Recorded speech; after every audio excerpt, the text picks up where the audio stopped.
All right, this kind of get monotonous, and it's silly that I feel the need to do this, but oh well. This is NDE number 4. NDE 5 is going to be a big one. If you haven't seen 1, 2, and 3 yet, if you want to know what's going on, you want to know what I'm talking about, go back and watch the first 3, and then this one. This is a little short one I did. It's necessary because this was the first one that set all the other ones off. So here we go.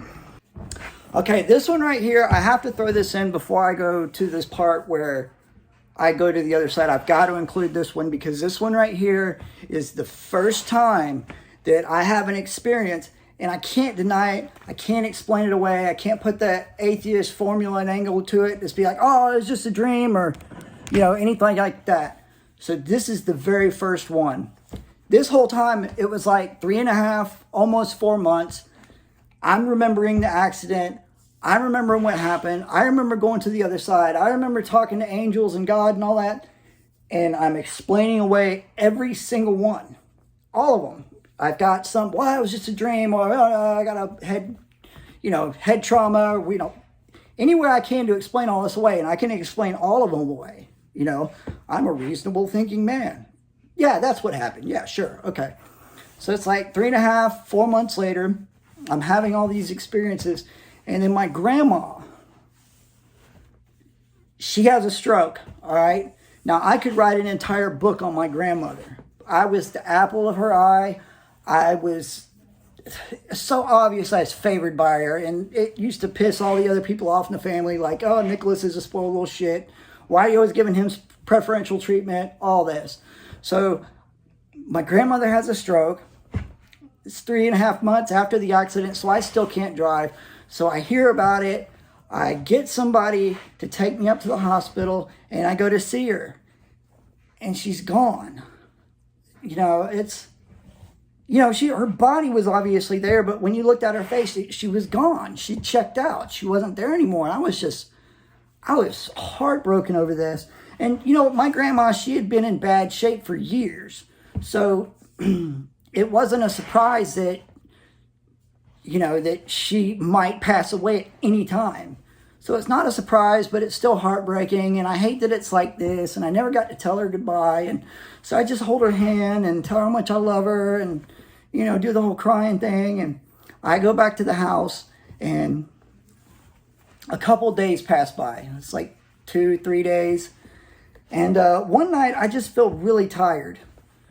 I had done a lot of Oxycontin, probably smoked a bunch of weed, just doing my I'm in pain drug addict thing. So I go to bed early, which is unlike me because I used to stay up and work on music and all that. So I go to bed early, probably 10 o'clock at night. And I go to sleep, and I'm having more of these dreams. About God and, angels coming to visit me and all this crazy stuff. And I just wake up. And it's not like the natural wake up where you're like, oh, it's not like that. I'm laying in bed, and I sit straight up, and I hear this noise. And it's the most beautiful noise I've ever heard in my life. I would say music, but it is so far beyond any music that it's just angelic music. So I get up out of bed, and I walk over to my window because that's where it's coming from. And I do the curtains, and I open the blinds, and across the street in the neighbor's yard, there's this big group of people. Now they look like, I don't know, from the Quaker era of people, like just, and in really fine garments too. Like these weren't poor Quaker people.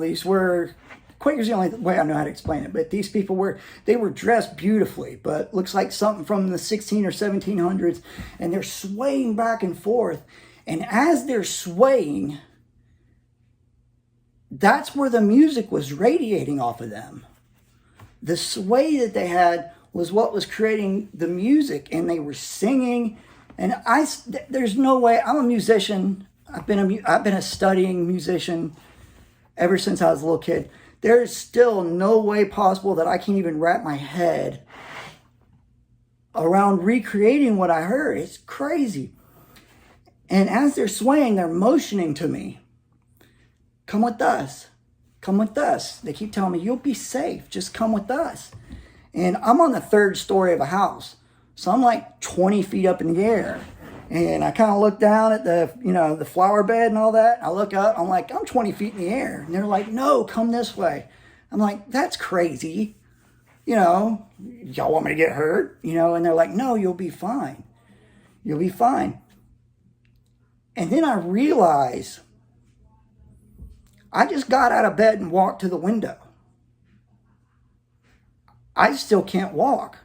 I'm barely getting around on crutches. And as soon as I realize that, I turn around and I'm laying in bed right there, fast asleep. And I look so peaceful and just content. And as soon as the fear of that struck me, it's like I heard this thunder, and it felt like somebody picked up the house and dropped it. Like, boom! And, I'm almost falling over and everything. I'm like, what the hell is that? And I look out the window, and that storm's coming in, and they're washing those people away, and they're, ah! And so I turn around, and I run out of the bedroom. I make a left. I go down, it's 3rd story, so there's 9 stairs there.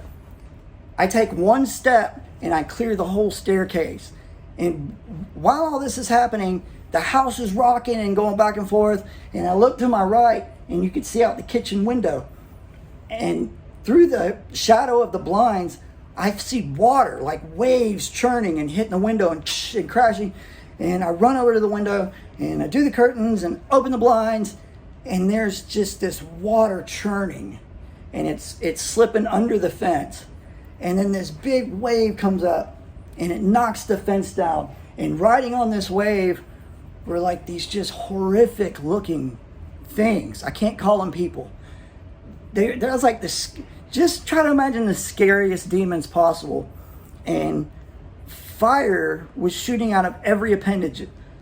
Fire was shooting out their eyes. When they opened their mouth, fire was coming out of their teeth, and fire was coming out of their throat and their fingertips. And they got these Molotov cocktail looking things. And the fence knocks down and they come over in this wave. And these go over here. There's a boat of them. These boats are as big as a Chevy Suburban. They're these big wooden boats. One, the boat full goes over here and sets this neighbor's house on fire, and this one comes over here and sets my shed on fire, and then 2 of them come to my house, and they're just cackling and laughing. This just demonic sound is coming out of their mouth, and they look like they're just having a blast. And they're setting fire to the house, and I'm looking out the window, and the side of my house is on fire. And then I take it, and it registered those Quaker-looking people. They told me to jump out of the window. Fuck it. Turn around. I run up the stairs, 1 step, 9 stairs, boom, boom. I make a right. I go back to my window, and I rip the blinds down, and everything's peaceful. Everything's peaceful.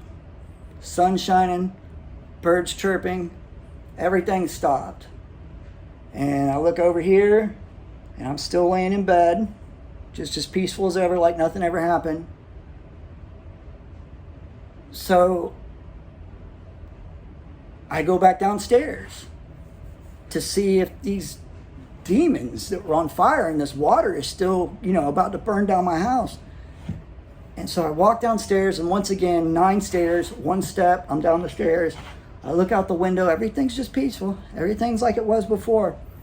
And then the window is over here, and the door going out of the kitchen is right here. And that door goes out to the garage. And so I walk over to the door, and I open the door. And as soon as I open the door, the automatic garage door, it starts coming up. I don't hit the button or anything. I open the door, the garage door starts going up. And I walk down the 2 steps right there. And under the garage door is like halfway up. And my grandmother's basset hound, her name was Molly, walked in. And I'm like, oh, cool, Molly, But then I go, wait a minute. Molly died like 5 or 6 years ago. You know, she died when I was a teenager. And following behind, and I'm sitting here petting Molly. I'm like, what's going on? You know, where did you come from? And following in behind Molly was this orb of light. And it was bigger than a basketball. It was like that. And it was just glowing this beautiful color. And it's a color I'd never seen before. And it floats up to me. And the orb in my grandmother's voice says, wake up, Nickel. I'm going home, baby. And boom, I wake up in my bed. And I wake up the same way that I did in the dream. I go from sleep to wide awake. Straight up, straight out of bed. As soon as I got up out of bed, the phone rang. And I pick up the phone. Hello. And it was my Aunt Mary. And she said, Grandma just took her last breath, like just 2 or 3 minutes ago. I figured I'd call you and your mom first. And then as soon as she said that and I hung up the phone, I had remembered that every single person in my entire family, you know, I had like great grandfathers and I had an aunt that passed away from cancer, and every single one of those people made it a point to come visit me first for some reason. And I remembered every single one, all the way back from when I was a little kid. I remembered all the other times that these people passed away and came and talked to me. And that was the first undeniable experience, because I just woke up, I just had that dream, and that dream, it was more real than anything. It's more real than me sitting here talking to y'all right now. And that was the first experience that I couldn't explain away. And then once I couldn't explain that away, all those dreams and out-of-body, they call it like astral projecting. I would go to sleep and astral project, and I would walk around and do stuff, and I would visit past timelines and alternate timelines, and like it made everything stick. Like I remembered everything. And then I started remembering the accident and what I said and what I did. And after that, from that point on right there, it was la la land. Like every time I'd go to sleep, it wasn't just regular weird ass dreams. It was astral projecting and going around and visiting people and having angels visit me and all that stuff. And it was on from there. Like it didn't stop after that. So what I did more drugs. I did a lot more drugs. But that right there is what set it off. That's right there is what made me remember everything. That right there was the first one that I couldn't deny. I couldn't explain it away. So I thought I'd do this really short one, and then we'll go on to the next one. It might be a couple days from now. So I love y'all. Have a good day.